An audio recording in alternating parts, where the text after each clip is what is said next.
Olá, Sakamoto. A Carolina Brígido tem uma apuração que eu quero compartilhar aqui com vocês e com o público também. Ela traz que o Bolsonaro deve sofrer derrota no Supremo nessa semana, pelo menos acreditam ministros. Vamos dar uma olhada aqui na informação da Carol.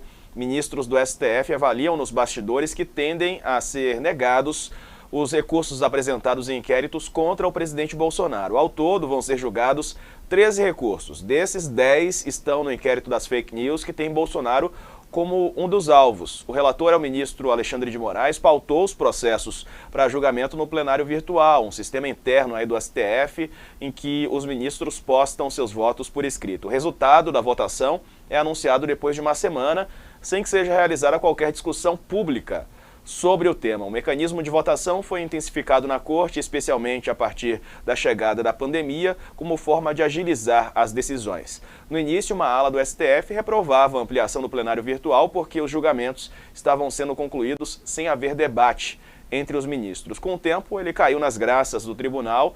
Muitos casos, na avaliação dos ministros, podem ser combustível para crises. No caso dessa semana, julgar processos contra o presidente às vésperas do início oficial das campanhas eleitorais pode agravar uma crise já existente entre a Corte e o Palácio do Planalto, ainda mais com a tendência de ser cravado um placar contrário aos interesses do presidente. O julgamento começa no dia 12 e termina no dia 18. No meio do caminho, dois eventos vão roubar a atenção do país. O primeiro é o início das campanhas no dia 15. No dia seguinte, Moraes toma posse como presidente do TSE.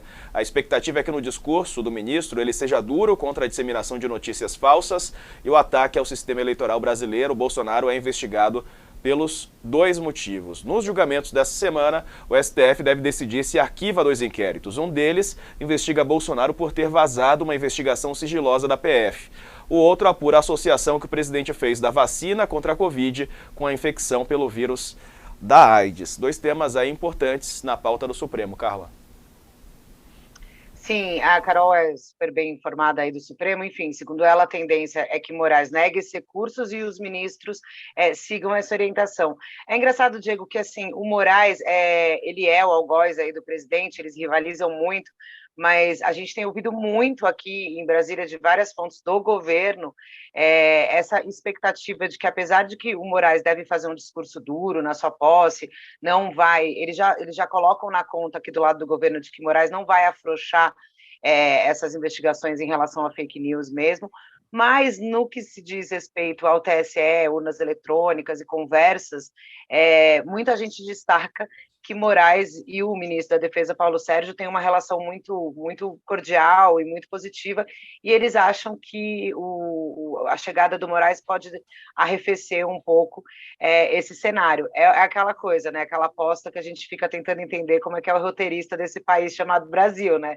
Porque a gente brinca aqui que não é possível. O Moraes mas muita gente no governo, e até a gente já tem dado algumas matérias sobre isso, alguns ministros têm ido ao STF conversar, Fábio Faria, Ciro Nogueira, todo mundo tentando aí melhorar um pouco a interlocução, dizendo que eles estão tentando arrefecer um pouco o ímpeto de Bolsonaro no 7 de setembro, mas é aquela coisa, do lado lá, até eu fiz uma matéria com a Carol semana passada, do lado do STF, apesar do lado do governo ter essa suposta disposição, do lado de lá, eles não acreditam muito que Bolsonaro vai arrefecer. Então, essa tensão aí deve continuar com o Moraes chegando, e se Moraes, eu acho que está na conta já do governo que Moraes também deve negar esses recursos e o presidente continuar sendo investigado.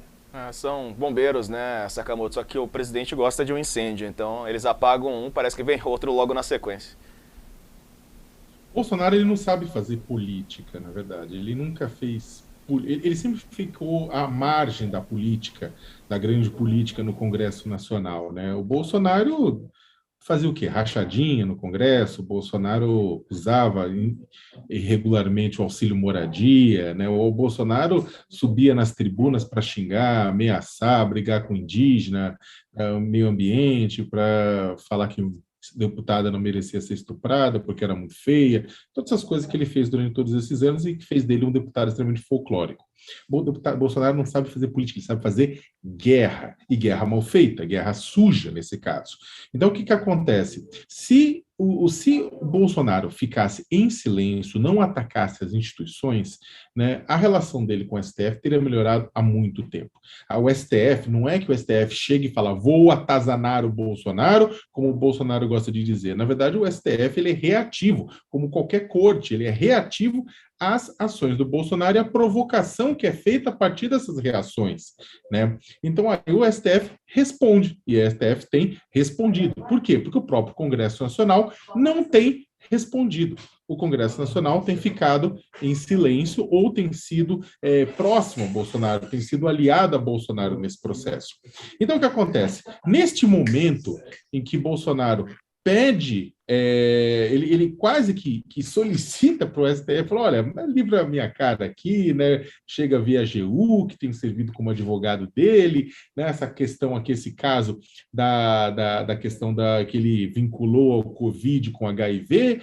Gente, no meio desse furdúncio todo, é claro que o STF não vai atender aos pedidos de Jair Bolsonaro para engavetar e arquivar. Pelo contrário, né? O que o STF vai fazer é manter o Bolsonaro sobre a mira. Né? Não tem como fazer, até porque são essas ações que são, de certa forma, uma maneira de manter Bolsonaro ali, sobre uma percepção de que ele pode ser responsabilizado pelos seus atos. Né? E no meio disso ele vai tentar conseguir um equilíbrio com o STF, não vai dar certo. Né? Faz bem o STF, faz bem Alexandre de Moraes se mantiver as ações, que é o que deve acontecer, e ao presidente caberia um pouco de educação, sabe, de senso de ridículo, qualquer coisa nesse sentido. Infelizmente, não é algo que esperar dele.